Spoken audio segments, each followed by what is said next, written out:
अंधाधुंध अंधियारा अवधू, अंधाधुंध अंधियारा। नमस्कार दोस्तों, मैं अविनाश दास रेशनल कबीर यूट्यूब चैनल में आप सबका हार्दिक स्वागत करता हूं। साथियों, यदि आप इस चैनल को सब्सक्राइब नहीं किए हैं तो सब्सक्राइब ज़रूर करें, शेयर करके अपने साथियों तक पहुंचाएं, बेल आइकन को प्रेस करें, ऑल नोटिफिकेशन ऑन करें ताकि हर नया अपडेट आप तक पहुंच सके। लाइक करें, कमेंट ज़रूर लिखें दोस्तों, और चैनल को आगे बढ़ाएं। इस चैनल का उद्देश्य समाज में शांति की स्थापना, प्रेम और करुणा के दिलों में स्थापना और देश और दुनिया का कल्याण करना। इस चैनल का कतई उद्देश्य नहीं है कि किसी का दिल दुखाना। मैंने एक गीत की कड़ी बोली है दोस्तों, अवधू अंधा धुंध अंधियारा, कोई जानेगा जानन हारा। ये सतगुरु कबीर साहब की वाणी है। सतगुरु ने अवधूतों को कहा। उनके समय में अवधूत संत होते थे जो उघारे बदन रहते थे और जो है शरीर में राख लगाते थे। आज भी होते हैं, तीर्थ स्थानों में जाएंगे तो देखने को मिलेंगे, जो मुक्ति के लिए, कल्याण के लिए, निर्वाण के लिए इतना कष्ट उठाते हैं और आम आदमी की तरह अंततः दुख, बीमारी, मुसीबत और मौत को प्राप्त करते हैं। इन्हीं अवधूतों को देखकर सतगुरु ने कहा, अवधू अंधा धुंध अंधियारा, कोई जानेगा जानन हारा। जो जानने की चीज़ है उसको तो कोई कोई जानता है, बाकी लोग उस चीज़ को जानते हैं जो जानने की चीज़ ही नहीं है। साथियों, तथागत बुद्ध ने कहा, कोनु हासो किमानंदो नित्यं पज्जलिते सति, अंधकारेण ओनद्धा पदीपं न गवेस्तत। ये धम्मपद की वाणी है दोस्तों। इसमें तथागत कहते हैं, क्या हंस रहे हो और क्या आनंद मना रहे हो। नित्य जो है हर समय आग जल रही है, दुखों की आग, परेशानियों की आग। यह आग जो है तुम्हारे दिल में जल रही है, और संसार में झगड़े झंझट की आग, अवहेलना अपमान की आग, ये सारी आग जो है जल रही है और झुलस झुलस कर मर रहे हो। अंधकारेण ओनद्धा, अंधकार से ढके हुए हो। पदीपं न गवेस्तत, प्रकाश नहीं खोजते। इस तरह दोस्तों तथागत बुद्ध ने अपने प्रमाणिक वाणी धम्मपद के अंतर्गत कहा। ये अंधेरा क्या है और ये प्रकाश क्या है, इस पर हम लोगों को विचार करना चाहिए। जो भी चैतन्य है, जो भी चेतना है, अपने को समझता है कि मैं चेतना हूँ, अपने को समझता है कि मेरे अंदर विचार उठते हैं, अपने को समझता है कि मैं विचार करके सत्य तक पहुँच सकता हूँ, उन सबको इस बात पर ध्यान देना चाहिए। वो किस जाति का है, किस संप्रदाय का है, किस वर्ण का है, ये महत्व की चीज़ नहीं है। बस इतना जान ले कि मैं एक चेतना होने के नाते सोच सकता हूँ, विचार सकता हूँ, सीख सकता हूँ, सिखा सकता हूँ, कुछ नई सोच भी सोच सकता हूँ। अनुसंधान भी कर सकता हूँ। जिसको भी ऐसा लगता है वो किसी भी जाति, किसी भी धर्म, किसी भी संप्रदाय का होगा, वो अंधकार से निकल सकता है और निर्वाण के प्रकाश तक पहुंच सकता है। अंधकार क्या है दोस्तों? अंधकार धोखा है। जब माँ के पेट में, गर्भ में बच्चा होता है, उसके लिए सब कुछ अंधकार होता है। उसे कुछ भी दिखाई नहीं पड़ती, न किसी भी इंद्रियों से वो कुछ भी नहीं प्रतीत करता। लेकिन वही बच्चा जब संसार में आता है तो संसार को चारों तरफ देखता है, लगता है मुझे प्रकाश मिल गया। लेकिन दोस्तों, वो कौन सा प्रकाश मिल गया? उस प्रकाश को पाकर के धोखा नहीं मिटा, न दुख मिटा, न तृष्णा मिटी, न परेशानियां मिटी, न मन के उलझन मिटे, न झगड़ा झंझट मिटे। तो कहाँ मिला प्रकाश? निर्वाण के प्रकाश में, सहज अवस्था के प्रकाश में सब कुछ मिट जाते हैं दोस्तों। इसके बाद जब वो पढ़ता है, लिखता है, तो लगता है मैं प्रकाश में आ गया। शादी विवाह करता है, सब कोई हमारे जैसा सन्यासी थोड़े होता है। उसको लगता है इसमें प्रकाश मिल जाएगा, इसमें दुख मिट जाएगा। इसके बाद दीक्षा लेता है किसी संप्रदाय का, उपनयन कराता है, सहायक नेत्र मिल जाते हैं, ज्ञान मिल जाता है, तो लगता है अब प्रकाश मिला। लेकिन दोस्तों, वह भी धोखा साबित होता है, क्योंकि दुख नहीं मिटा।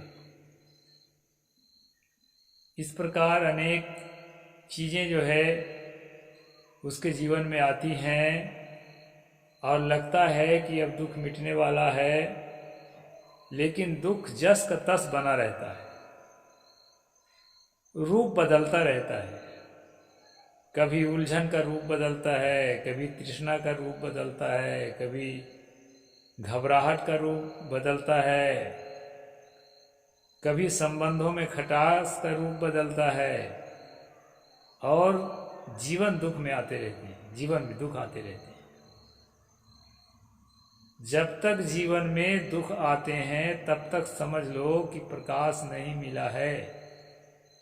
जो तथागत ने कहा था, अत दीपो भाव, स्वयं प्रकाश रूप हो जाओ, तो वो कौन सा प्रकाश है?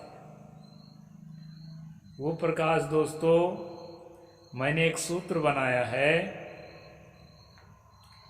कि जितनी चीज़ें उधारी की हैं, जितनी चीज़ें आपको मिली हैं, बाहर से आरोपित चीज़ें हैं, वो औपाधिक चीज़ें हैं। उन चीज़ों से जब अपने आप को आप निकाल लेंगे, निश्चित है आप महसूस करेंगे कि मैं प्रकाश में पहुंच गया, मेरे सामने का अंधकार खत्म हो गया। उधारी की चीज़ें क्या है? जो इस दुनिया में हमें मिली है, सारी अनित्य चीज़ें जो भी मिली हैं, छूटने वाली अनित्य हैं, और सारी अनित्य चीज़ों से हमारा मन जो है अपना पकड़ कम कर लेता है, खत्म कर लेता है। तब हमें सहज अवस्था में जो अनुभूति मिलती है वह निर्वाण का प्रकाश है। और इसी प्रकाश के लिए साधक साधना करता है, चाहे बुद्धिज्म के मार्ग में, जैनिज्म के मार्ग में, कबीर के मार्ग में, लाओ त्से के मार्ग में, किसी भी मार्ग में साधना करता हो। लेकिन अगर इससे इतर साधना करता है ना, प्रकाश को नहीं पाएगा। चाहे कबीर का नाम रटता रहे, बुद्ध का नाम रटता रहे, और तमाम अंधविश्वासपूर्ण नाम रटता रहे जो काल्पनिक नाम है, वो वहाँ तक नहीं पहुँच सकता जिसके लिए उसने अपना सर्वस्व छोड़ करके साधना शुरू किया है। समाज की सेवा करना तो है, लेकिन अपने को समर्थ बनाने के बाद, और अपने को वही आदमी समर्थ बना सकता है जो उधारी की चीज़ों से मुक्त हो। उधार में फंसा हुआ कभी समर्थ नहीं होता। और उधारी की चीज़ें क्या है? जन्म लेने के बाद जो भी हमें मिली है सब उधार की चीज़ें हैं। ये जो जानकारियाँ परोस रहे हैं ये कहाँ मिली है? यहीं मिली है। धन का आवंटन करते हैं, कहाँ मिली है? यहीं मिली है। अपने ताकत का, अपने बुद्धि का, जिस चीज़ का भी हम जो है आवंटन करते हैं, लोगों में डिस्ट्रीब्यूट करते हैं, प्रेम प्रदर्शन करते हैं, अच्छा काम है, उसका खंडन नहीं है, लेकिन सब उधारी की चीज़ें हैं। जितने पंथ हैं, संप्रदाय हैं, नाम जप है, साधना पद्धतियां हैं, सब उधारी की चीज़ें हैं। अब इन सब से जब निकल करके आपको लगता है कि मैं अब सबसे निकला हुआ हूँ, एकदम सहज, कोई सोच नहीं, कोई चिंतन नहीं, कोई कुचिंतन नहीं, कोई सुचिंतन भी नहीं, ऐसी अवस्था में जाकर के साधक निर्वाण का अनुभव करता है। और उसके मरने के बाद के लिए जो डर बना हुआ है वो डर समाप्त हो जाता है। इसलिए सतगुरु कबीर साहब को कहा गया था उनके अनुयायियों के द्वारा, निर्विकार निर्भय तुही और सकल भय माही, सब पर तेरी साहिबी तुझ पर साहिब नाही। जो निर्वाण अवस्था के अनुभव में पहुंच जाता है, स्वसत्ता में लौट जाता है, बाहर की अनुभूतियों से अपने आप को मुक्त कर लेता है, वही निर्विकार होता है। और जो निर्विकार होता है वही निर्भय होता है। इसलिए दोस्तों, जीवन में साधना की महती आवश्यकता है। चिंतन करें, ध्यान करें। साधना यदि नहीं करते हैं तो लड़ाई झगड़ा में मन करेगा। साधना यदि नहीं करते हैं महत्वाकांक्षा बढ़ेगी और आपस में पद प्रतिष्ठा के लिए लड़ेंगे, यूनाइटेड भी नहीं हो सकेंगे। इसलिए त्याग की मजबूती बढ़ती है साधना से। और साथियों के लिए हम कुछ छोड़ सकते हैं। जब किसी के लिए कुछ छोड़ सकते हैं तब हम यूनाइटेड कर सकते हैं। और यूनाइटेड रहने से शक्ति बढ़ती है, जिससे हम संसार का भी काम कुशलतापूर्वक कर सकते हैं और अपने निर्वाण के आनंद को भी निरंतर अनुभव कर सकते हैं। तो अंधकार से निकलने के कुछ साधारण बातें मैंने रखी दोस्तों। अवधू अंधा धुंध अंधियारा, कोई जानेगा जाननहारा। तो जाननहारा कोई नहीं, आप स्वयं भी हो सकते हैं। आप स्वयं भी अपने आप को प्राणी, पदार्थ और परिस्थिति से मिलने वाली गुदगुदी से मुक्त अवस्था में कुछ क्षण ही सही उस अवस्था में अपने आप को रख सकते हैं, अनुभूति कर सकते हैं और निर्वाण को समझ सकते हैं। सहज अवस्था को, सहज उन्मनी अवस्था को समझ सकते हैं। यह हर साधक कर सकता है। कुछ साथियों ने कहा था मुझे कि आप साधना पर कुछ भी नहीं बोलते हैं साहब, केवल किताबों पर बोलते हैं। इसलिए आज मैं थोड़ी सी बात साधना पर रखी है। तो साथियों, सब कोई साधक बने, सब कोई अपने मन को एकाग्र करके बाहर की पकड़ से, बाहर के आकर्षण से हटा करके और अपने में शांत होने का अभ्यास करें।